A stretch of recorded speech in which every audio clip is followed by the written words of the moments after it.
The sterile scent of corporate bleach hit me first. My Denver office, usually a vibrant explosion of storyboards and half-finished coffee mugs, was being sanitized.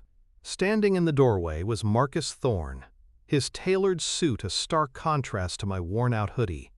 He held a tablet, swiping through my life's work. "Asher," he said, his voice dripping with condescending pity. "Synapse Media is chaotic, an interesting experiment, but playtime is over." His associates, vultures in pinstripes, began boxing up my team's projects. They called it a hostile takeover. I called it an execution. They thought they were buying my company. They had no idea they were just buying a war, and my brand of chaos was the only weapon I needed. I didn't fight them. I just walked out, the slam of the glass door, echoing Thorne's victory. My war room was never a boardroom. It was a sticky booth at the Glitch, a dive bar that smelled like spilled beer and ambition. My two generals were already there. Maya, our digital phantom, sat hunched over a flickering laptop, her fingers a blur. She could build or break an entire online ecosystem before her coffee got cold. Across from her, Leo, our narrative architect, meticulously tore a napkin into a dozen perfect squares. He could read a crowd like a book and write them a new chapter. Leo looked up, his eyes dark. "So the empire fell." "They're sanitizing it," I said, sliding into the booth, scrubbing away the chaos. Maya finally stopped typing, her gaze sharp enough to cut glass. "His corporate network has the security of a screen door. Just say the word, Ash."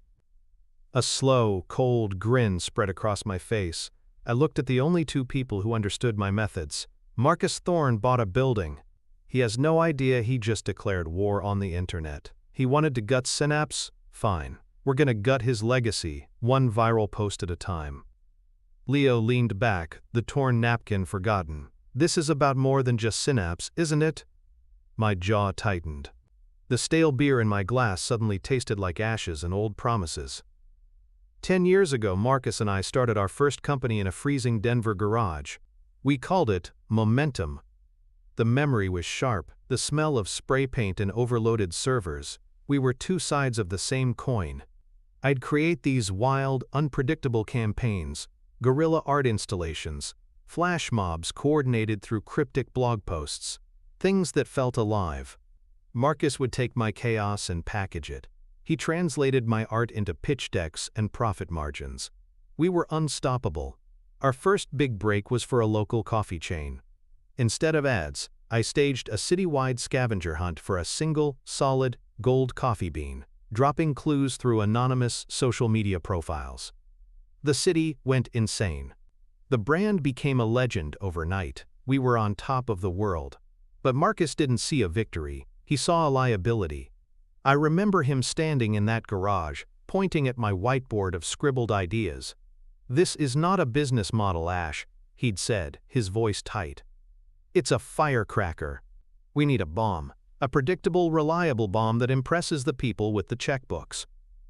He wanted structure. He wanted to drain the life from our work and sell the clean, respectable corpse to the highest bidder. I refused. Our chaos, as he called it, was our soul. It was the magic. So he went behind my back. He used my own methods against me, creating a whisper campaign among our angel investors that I was unstable, a creative risk. He convinced them that his vision, a sanitized, focus-grouped, utterly boring version of Momentum, was the only path to a stable payday. The final meeting was brutal. It was me against Marcus, and a table of suits who looked at me like I was a bug.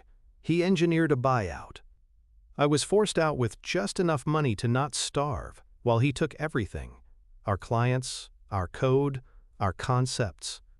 He rebranded Momentum into Thorne Dynamics, the sterile, soulless monolith he runs today, the company that just swallowed mine. He didn't just steal my past, he came back for my future. Maya's fingers rested on her keyboard, a silent promise. "So this isn't a takeover," she said softly. "It's round 2. I took a long drink, the beer burning a path down my throat. "No," I said, my voice low and cold. "This is the final round. He thinks he's sanitizing my chaos. He has no idea he just gave me a reason to burn his entire world to the ground.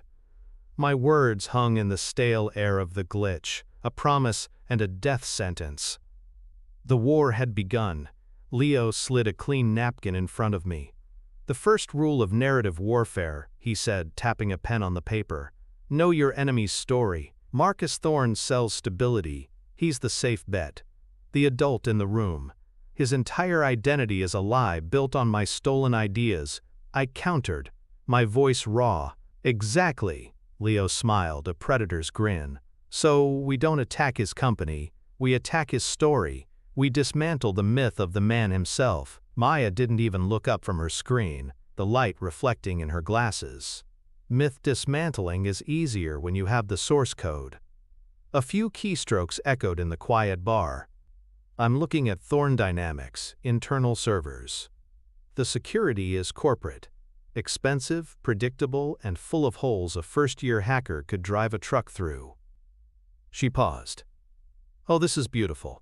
He's running a proprietary project management software, code-named Aegis." My blood ran cold. Aegis. That was triad name for a system we designed back in the Momentum garage. A system to manage creative chaos. He had stolen that too. He didn't just rebrand it, he's selling it as his own innovation. Maya muttered, her typing speeding up. "Contracts, client lists, internal emails. It's all here. He's pitching Aegis to Sterling Westwood Capital next week. A 9-figure deal." Sterling Westwood. The same venture capital firm that had backed Marcus when he pushed me out of Momentum. The suits from that table. "That's our stage," I said, a dark energy surging through me. The chaos was coalescing into a plan. "Leo, what's the story?" Leo began to sketch on the napkin. A simple flowchart. "We don't expose him as a thief. That's a lawsuit." "Boring." "We expose him as a hypocrite. A fraud. The man who sells stability is running his empire on stolen, chaotic code. The very thing he claims to have eliminated." "How?" I asked. "We don't tell them," Maya said, a wicked glint in her eyes. "We show them." She turned her laptop towards us. On the screen was the login portal for the Aegis software. "Marcus is the primary admin. His password recovery question is, first pet's name." A second window was open to his public Instagram profile, a picture of him as a child with a golden retriever. The caption read, "With my best boy, Zeus." The OG. Maya typed, Zeus 1. Access denied. Zeus 123. "Access denied," she sighed. "Amateur." She typed one more time, chaos, access granted. A collective sharp intake of breath. The irony was so perfect, so potent, it was almost poetic. He still had me in his head. "He can't scrub the original code without breaking the whole system," Maya explained, her fingers flying. "The metadata, my original developer notes, they're all still buried in there, time-stamped, dated a decade ago." "So we leak it," I said. "No," Leo interjected, holding up a hand. "A leak can be dismissed as sabotage. We need them to discover it themselves. We plant a breadcrumb, a single, perfectly placed anomaly." I looked at Maya. I didn't need to say a word. She already understood. "The presentation for Sterling Westwood," she said, her voice a low hum. "It's a deck full of graphs showing predictable growth, system stability, all the boring stuff Marcus loves. We're going to inject a little chaos," I finished, the grin returning to my face, colder than the Denver night. Not a virus, a ghost. A single, flickering slide in his perfect, sterile presentation. A slide containing just one line of my original code. Leo nodded, his eyes alight with the thrill of the story. "They'll see it, they'll question it, Marcus will deny it. And they'll start digging. And when they dig," Maya whispered, her screen already a cascade of commands, "they'll find the whole damn graveyard." The first move wasn't a cannonball. It was a whisper. A single, perfectly placed piece of the dough. The week that followed was a masterclass in strategic silence. We didn't move, we didn't breathe. We became ghosts in the machine we had built. Our war room was now Maya's cramped apartment, smelling of ozone and cold pizza, the city lights of Denver painting stripes across the floor. This was the part of my method Marcus never understood, the deliberate, patient calm before the storm. Chaos isn't just noise, it's the precise application of pressure at the weakest point, then waiting for the structure to groan. The day of the Sterling Westwood presentation, the three of us sat in the dark, illuminated only by the glow of Maya's monitors. She had a back door into the convention center's A/V network. We didn't watch the presentation, we watched the data. "He's on stage," she whispered, her eyes tracking network traffic. Leo sat perfectly still, a single untorn napkin in his hands. He was watching me. For 45 minutes, the data streams were smooth, predictable, corporate. Then, for exactly 1.5 seconds, a single packet of data deviated from the stream, an anomaly so small, only someone looking for it would ever see it. Our ghost. "It's done," Maya said, her voice flat. We waited. An hour passed. Then two. The silence from the outside world was deafening. No press release. No celebratory LinkedIn post from Marcus. Nothing. "No news is bad news for him," Leo finally said, breaking the quiet. If they'd loved it, he'd be screaming it from the rooftops. If they'd caught it and called him out, there'd be a corporate statement. This is the sound of men in expensive suits asking quiet, pointed questions behind a closed door. Maya's fingers danced across her keyboard. He's right. Thorn Dynamics' internal network is buzzing. I'm seeing multiple queries running against the Aegis source code repository. They're cross-referencing timestamps, developer logs. They're not looking for a hacker. They're looking for a history. A slow, cold satisfaction settled in my chest. The breadcrumb had been found. They weren't looking for an enemy outside the gates. They were questioning the king himself. "He'll try to contain it," I said, my voice barely a murmur. "He'll call it a glitch, a remnant from an old build. He'll use his smooth corporate talk to bury it." "Of course he will," Leo said, finally tearing the napkin into a perfect thin strip. "He'll build a wall to hide a single crack." I looked at Maya, the city lights reflecting in her glasses like circuitry, and that's when we hand them the sledgehammer. The sledgehammer wasn't a piece of data, it was an idea, a ghost from the past, weaponized for the present. I paced the length of Maya's small apartment, the city lights a distant, indifferent galaxy. "He's building a narrative," I said, stopping to face them. "He's telling Sterling Westwood that the code anomaly was a bug, an echo. He's doubling down on control, on predictability." Leo, ever the strategist, tapped a pen on his knee. "Good. The more he preaches stability, the harder he falls when the chaos hits. We can't just drop evidence in their lap. They need to feel like Twitch discovered it, like they're the heroes of the story." He leaned forward, his eyes burning with intensity. "We don't expose Marcus. We create a puzzle so compelling, so public, that his own clients expose him for us." Maya's fingers were already moving, a blur of silent keystrokes. "An ARG," she said, not a question, "an alternate reality game. My signature move from the Momentum days. Anonymous, untraceable, seated on the deep web and niche forums, something that feels organic, a myth." This was my language. This was the art Marcus had tried to beat out of me. "We'll call it the Denver Cipher," I said, the name tasting like cold iron and opportunity. "It starts with a single cryptic image, posted anonymously. A stylized raven, its wings made of binary code, perched on a silhouette of the Denver skyline." Leo was already sketching it on a notepad. "The binary is the first clue. It leads to a website, a single page with a riddle written in a dead programming language. The riddle leads to GPS coordinates, Maya picked up, her voice quickening with the thrill of the build. A location in the city. Maybe an old server farm we used for momentum. At the location there's a QR code etched into a metal plate. And the QR code, I finished, the plan crystallizing into a beautiful, terrible shape, doesn't link to another clue, it links to a simple text file, a key. Maya looked up, a slow, dangerous smile spreading across her face. Not a password, a private decryption key, utterly meaningless on its own.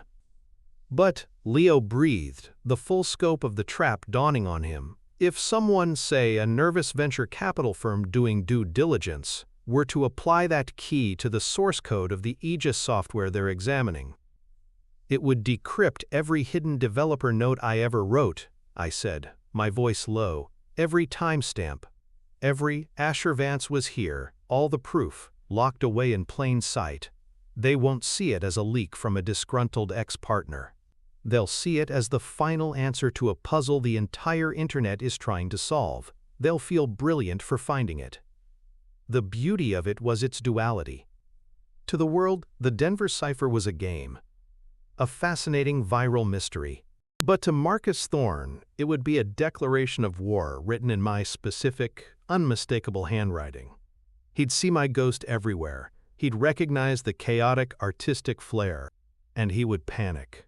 He won't be able to resist, I said. He'll see my chaos spreading, and his first instinct will be to control it, to dissect it. He'll put his own team on solving the cipher, desperate to find the threat he knows is aimed at him. So he'll be racing sterling westward to the prize, Leo mused, without even knowing they're in the race, and his panic will make him sloppy. For the next 48 hours, we didn't sleep. Maya built the digital infrastructure, a labyrinth of ghost servers and encrypted proxies that made the cipher untraceable. Leo crafted the lore, seeding the forums with whispers and rumors, building a legend before the game even began. I designed the aesthetic, the feeling, the soul of it. I poured all the chaotic energy Marcus had tried to sanitize into this one perfect weapon. It felt like coming home. When it was ready, we gathered around Maya's central monitor. The image of the binary raven stared back at us. It was elegant. It was menacing. It was a time bomb disguised as a work of art. "Where do we drop it first?" Leo asked, his voice hushed. Maya pointed to a small, encrypted forum for avant-garde coders and puzzle enthusiasts. "Here, it's a tinderbox. They'll see the binary and won't be able to sleep until it's solved." She hovered the cursor over the Post button. The three of us were silent. This was it. The point of no return. We weren't just uploading an image. We were lighting a fuse that ran directly under the foundations of Marcus Thorne's entire life. We were releasing my chaos back into the world, and this time, it had a target. "He wanted a predictable bomb," I said softly, the glow of the screen illuminating my face. "He never understood that the most devastating explosion is the one you start yourself." Maya looked at me, her expression unreadable. She nodded once. And clicked. The Raven took flight. We didn't cheer, we just watched. For a few minutes there was nothing. Then a single comment appeared below the image. "Is that LMC1 binary?" Then another. "The skyline is geolocated." Then a dozen more. The tinderbox had caught fire. Maya switched screens, showing us real-time analytics. The image was being shared. Copied. It was migrating from the deep web to Reddit to Twitter. The Denver cipher was no longer ours. It belonged to the internet. We didn't just build a sledgehammer, we built a mirror. And now, all we could do was wait for Marcus to walk up, see his own terrified face, and swing. The internet didn't just catch fire, it became an inferno. Within 12 hours, #DenverCipher was trending globally. The binary raven was a new icon of digital mystery. We watched from the shadows of Maya's apartment as an army of self-appointed detectives, amateur cryptographers, and bored insomniacs tore our puzzle apart with a beautiful, collaborative ferocity. It was the exact brand of organized chaos Marcus had once called a liability. Now, it was a weapon aimed at his heart. "He's panicking," Maya said, her eyes fixed on a different screen. This one wasn't showing the vibrant chaos of Reddit threads but the cold, sterile data of Thorn Dynamics' internal network. He's pulled half his R&D department off client work. They're all trying to solve the cipher. He's trying to contain a narrative that's already escaped, Leo murmured, watching the public feed. He thinks it's an attack. He doesn't realize it's an autopsy, and he's the one on the table. I watched the two feeds, the public and the private, a perfect split screen of my methodology. On the left, a community was being born, a story unfolding. On the right, a tyrant was trying to cage a ghost. Marcus was so focused on finding the man behind the curtain, he didn't see the audience was already judging the play. The first clue fell in under a day. The binary led to the website, the dead language riddle sparking a feverish debate that was solved by a retired programmer from Finland. The GPS coordinates went live. A group of local college kids, live streaming to thousands, were the first to find the old server farm. The broadcast was grainy, their voices shaking with excitement as their flashlight beam landed on the small steel plate bolted to a concrete wall. On it, the Raven icon and a single QR code. "The key is in the wild," I said, my voice a low rumble. The final piece was on the board. "And Marcus's team is only 10 minutes behind them," Maya reported, tracking their company vehicles. "They're going to get a copy, but they're not the first. The key belongs to everyone now." Leo leaned back, a rare, genuine smile on his face. "The trap is set. The story is writing itself. All we do now is watch the final chapter." The waiting was the hardest part. The key was meaningless without the lock, the Aegis source code. Only two groups in the world had both: Marcus's frantic internal team and the silent, deliberating partners at Sterling Westwood Capital. For 24 agonizing hours, the internet debated the key's purpose. It was a digital stalemate. Then, Maya's posture stiffened. She pointed a single finger at her monitor. Movement. Sterling Westwood. My heart hammered against my ribs. On her screen was a simple network log, a secure download initiated from an IP address registered to the venture capital firm. They had downloaded the public decryption key. "They're curious," Leo whispered, as if afraid to spook them. "Curiosity is all we need," I replied, my hands clenched into fists. We watched the data stream. We saw their security team create a sandboxed environment, an isolated digital space to test the code. We saw them load the Aegis source code Marcus had provided. Then, we saw them run a new command. They were applying our key. The room was silent. The only sound was the hum of the servers and my own ragged breathing. "They're in," Maya said, her voice barely audible. The decrypted log files would be scrolling across their screen now. A decade of my life, laid bare. Timestamps from a garage in Denver. My developer handle, Vance_chaos, I'd bail. Notes written in my specific, informal style. The entire hidden history of Aegis, undeniable and perfectly preserved. The ghost in the machine was no longer a whisper. It was screaming my name. We didn't see a dramatic explosion. The reaction was colder, far more terrifying. A single email, encrypted, shot from Sterling Westwood's general counsel to Marcus Thorne's private account. Its subject line was one word: urgent. Minutes later, a press conference scheduled for the next morning to announce the Thorn Dynamics acquisition was quietly removed from the public calendar. An algorithm Maya was running on financial news sites flagged a series of private high-volume stock transfers. The rats were leaving the ship before it was even declared sunk. There was no victory cheer, no celebratory drink. We just sat there in the dark, watching the silent, systematic demolition of a man's empire. Marcus hadn't been defeated by a rival. He had been consumed by a story. He built his kingdom on a sanitized, stolen version of my art. It was only natural justice that the real, untamable chaos came back to reclaim it. He hadn't just lost a company. He had been erased from a history he was never truly a part of. The digital earthquake that toppled Thorne Dynamics was completely silent. No news vans, no damning articles. Just a quiet systemic collapse as investors pulled out, contracts were voided, and a decade of carefully constructed stability evaporated into ones and zeros. We didn't need to watch the news, we could feel the aftershocks in the data streams. 2 days later, my phone buzzed on the scarred table at the glitch. An unknown number. I answered, putting it on speaker. Maya and Leo leaned in. The voice was a ruin, stripped of its arrogance, its condescending pity. It was just Marcus, small and hollow. "How?" was the only word he managed. I took a sip of my beer, the taste no longer bitter. "You built a house of cards on a fault line, Marcus." I just stomped my foot.